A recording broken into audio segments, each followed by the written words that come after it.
कोल्हापूर जिल्ह्याचं राजकारण आणि अर्थकारण अवलंबून असलेल्या कोल्हापूर जिल्हा दूध उत्पादक संघ अर्थात गोकुळ दूध संघाच्या अध्यक्ष बदलावरून राजकारण चांगलंच पेटलं आहे। थेट मुख्यमंत्री आणि उपमुख्यमंत्र्यांनी सहभाग घेतल्याने विद्यमान अध्यक्षांनी बंड करत सत्ताधाऱ्यांना धक्का दिलाय। गोकुळ दूध संघ सध्या आमदार सतेज पाटील आणि मंत्री हसन मुश्रीफ यांच्या ताब्यात असून या संघावर महायुतीचा अध्यक्ष करण्यासाठी नेत्यांनी हस्तक्षेप केलाय।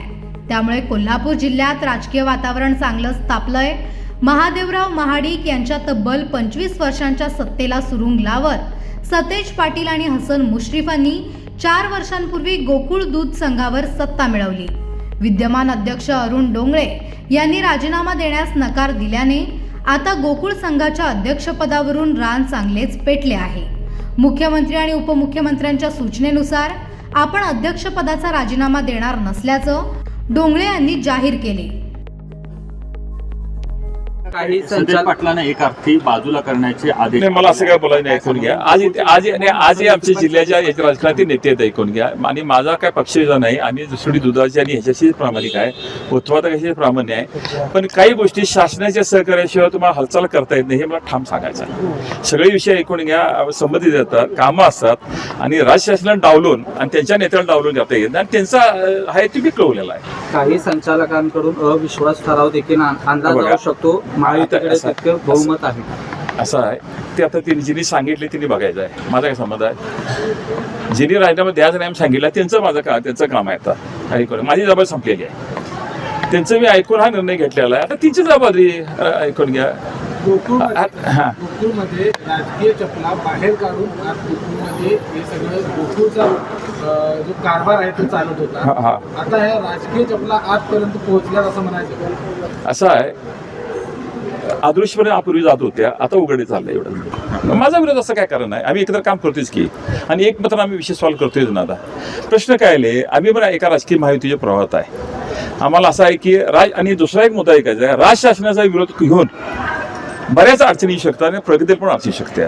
हे 4 वर्षात ऐकून घ्या, राज शासनाची म्हणजे मदत घेऊन ऐकून घ्या, आपण या गोकुळची प्रगती केलेली आहे। आणि येत्या वर्षाचा प्रगती करायचा असेल तर अंगावर राज शासन घेऊन काय घेता येणार नाही, तर त्यांच्या मताचा आदर करून विषय सोडवावा। खरं तर आपण बरेच वर्ष आपण गोकुळमध्ये पहिल्यांदाच गोकुळमध्ये राज्यस्तरीय नेत्यांचा अशा पद्धतीने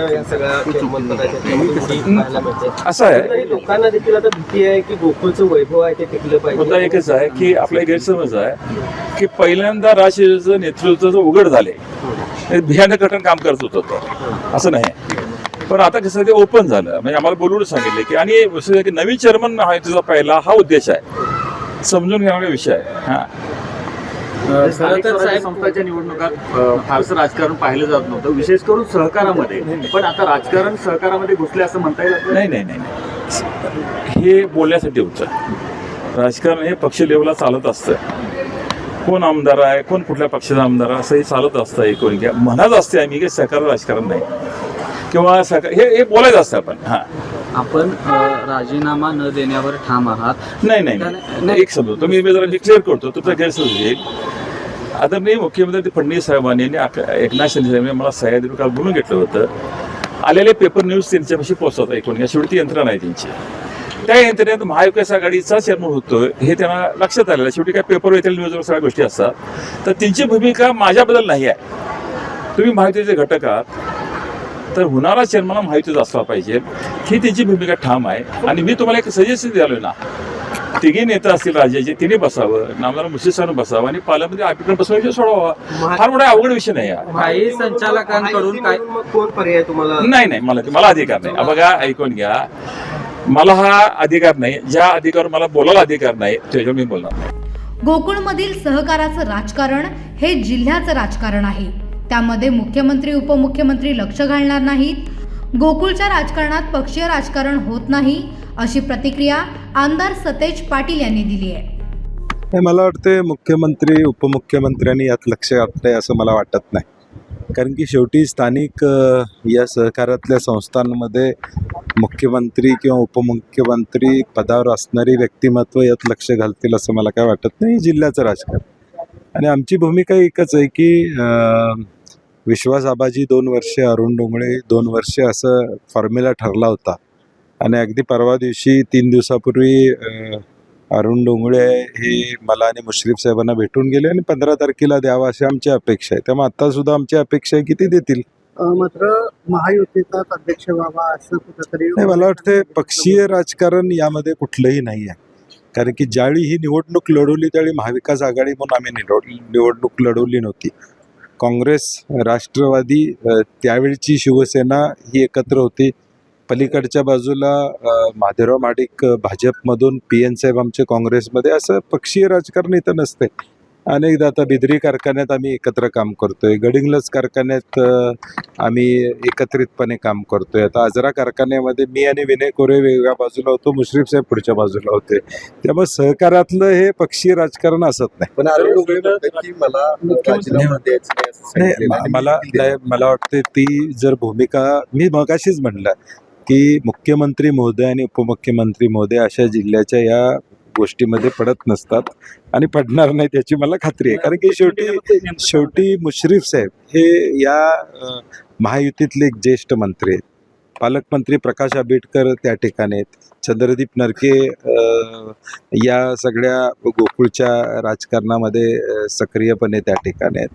आणि म्हणून मला वाटतं कदाचित त्यांची स्वतःची इच्छा झाली असेल एक्सटेन्शन घ्यावं म्हणून ते मुख्यमंत्र्यांना भेटते असतील, मी थांबतो म्हणले असतील. मग समोर कोणी नाही म्हणणार नाही कदाचित, परंतु त्यातून मार्ग निघेल आज असं मला वाटतं. मात्र सतीश पाटलांनी गोकुळमध्ये महाविकास आघाडी म्हणजे मुख्यमंत्र्यांची मदत घेऊन तत्कालीन सत्ता आणली अशा नाही, मला पद्धतीचा वाटतं आरोप त्यांचं ज्ञान कमी आहे या सगळ्या विषयातलं. मला वाटतं भीमा कारखान्याचं क्रशिंग किती झाले ते जर सांगितलं तर कोल्हापुरातल्या सहकाराला त्यांचं मार्गदर्शन मिळतं. तर वेट आणि वॉच वगैरे म्हणताय सत्ता परत एकदा येण्यासंदर्भात नाही, आता 1 वर्ष निवडणुका, मला काय वाटते की लोकशाहीमध्ये निवडणुकाच हा टेस्ट असतो. पुढच्या वर्षी या सगळ्या निवडणुका होणार आहेत. जिल्हा मध्यवर्ती बँकेची पण निवडणूक आहे, जिल्हा दूध संघाची पण निवडणूक आहे आणि आता या पुढच्या 6 महिन्यामध्ये महापालिका, जिल्हा परिषद, नगरपालिका, नगरपंचायत सगळ्या निवडणुका आहेत. हा सगळा मॅन्डेट लोकांनी दिलेला असतो आणि लोकांनी पुढच्या वर्षभरानं निर्णय घेतील. 10-12 रुपये दरवाढ आम्ही दुधाला त्या ठिकाणी प्रामुख्याने मी जो शब्द दिला होता की मी आणि मुश्रीफ साहेबांनी 2 रुपये तरी वाढवू, आज जवळजवळ 11-12 रुपयेवर आम्ही गेलेलो आहे. त्यामुळे शेतकऱ्यांना माहिती आहे की कुणाच्या हातात असलं तर टँकर कुणाचे लागणार आहेत हे लोकांना माहिती. खुर्चीची हाव अरुण डोंगळे यांना सुटली नसल्याने त्यांनी गोकुळमध्ये राजकारण आणण्याचा प्रयत्न केल्याचं मंत्री हसन मुश्रीफांनी म्हटलंय. शिवाय अजूनही वेळ गेली नसून डोंगळे यांनी राजीनामा द्यावा असं मुश्रीफ म्हणाले आहेत. सध्या गोकुळमध्ये सतेज पाटील आणि मुश्रीफ यांची राजश्री शाहू शेतकरी आघाडी सत्तेत आहे.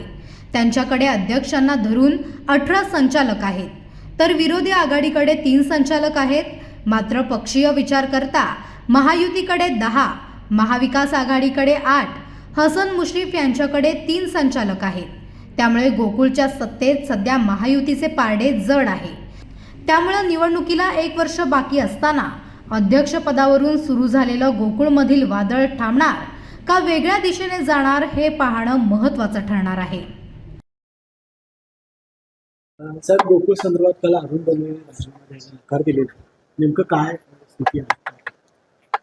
नाही, वास्तविकतेने गेल्या 4 वर्षापूर्वी आपण एक आघाडी करून या निवडणुकीमध्ये गोकुळमध्ये आम्ही भाग घेतला होता आणि पहिली 2 वर्षे आपण विश्वास आबाजी पाटील जे सगळ्यात सिनियर संचालक आहेत त्यांना दिलं. 2 वर्षे अरुणराव डोंगरेंना आम्ही शब्द दिला होता, तो पूर्ण झाला. सर्व नेते मंडळींनी त्यांना बोलावून सांगितलं, ते खुशीने राजीनामा देतो म्हणून सांगितलं आणि काल त्यांनी राजीनामा द्यायला नकार दिला. वास्तविक गेल्या 4 वर्षापूर्वी जी निवडणूक झाली होती ती परिस्थिती वेगळी होती. त्यामध्ये एका सत्तारूढ आघाडीच्या उलट काँग्रेस असेल, राष्ट्रवादी असेल, शिवसेना त्यावेळेला एकत्र होती, शिवसेना असेल, सगळ्यांनी एकत्रित लढा दिला होता आणि आमच्या विरोधी जे सत्तारूढ पॅनलचे प्रमुख होते त्यामध्ये काँग्रेसचे PN पाटील साहेब होते, सत्यजित शिवसेनेचे माजी आमदार सत्यजित पाटील वगैरे 5-6 लोक होते. त्यामुळे एक आघाडी विरुद्ध एक आघाडी अशी निवडणूक झालेली होती. वास्तविक ज्या पद्धतीनं ही खुर्चीची हाव डोंगरेची सुटली नसल्यामुळे त्यांनी विनाकारण यामध्ये राजकारण आणण्याचा प्रयत्न केलेला आहे. माझी भूमिका कायम अशी राहिलेली आहे की बाबा सहकारामध्ये राजकारण नको, आज गोकुळ हे देशात एक नंबरचं झालं याचं कारण यामध्ये आपण राजकारण आणलं नाही. 2 रुपये लिटर दुधाला आम्ही दरवाढ देऊ म्हशीचे आणि गाईचे असं आश्वासन देऊन 12 रुपये आपण दिलं. यावर्षी तर प्रचंड नफा या संस्थेला झाला. याचं कारण म्हणजे आमच्यात असलेली एकी दूध उत्पादक शेतकऱ्यांनी दिलेला प्रतिसाद. जिल्हा मध्यवर्ती बँक पश्चिम महाराष्ट्राच्या 2-3 बँका सोडल्या की त्यामध्ये सुद्धा आपली बँक आज एक नंबरला सगळ्यामध्ये आहे. याचे कारण आता आमच्या बँकेमध्ये अमल महाडिक बे संचालक आहेत आणि बंटी पाटील आहेत. दोघंही एका कमिटीत आहेत. सगळ्यांना एकत्र घेऊन विनय कोरे आहेत, सर्व पक्षाचे लोक तिथं आबिटकर आहेत, सगळे आहेत. आता बाजार समिती ही सुद्धा आपली बाजार समितीचं उत्पन्न हे कोल्हापूरचं म्हणजे जी महाराष्ट्र पणन मंडळापेक्षा जवळजवळ तेवढं आहे. ह्या कारण काय की बाबा हे एकत्रपणानं चांगल्या पद्धतीने आम्ही चालवलंय. नेते मंडळींचं लक्ष आहे, काटकसरीनं आम्ही करतोय आणि यामध्ये विनाकारण स्वतःच्या खुर्चीच्या हौसाठी राजकारण आणण्याचा प्रयत्न अरुण डोंगरेने केलेला आहे. माझी त्याला विनंती आहे की त्याने अद्याप वेळ गेलेली नाही, त्यांनी राजीनामा द्यावा.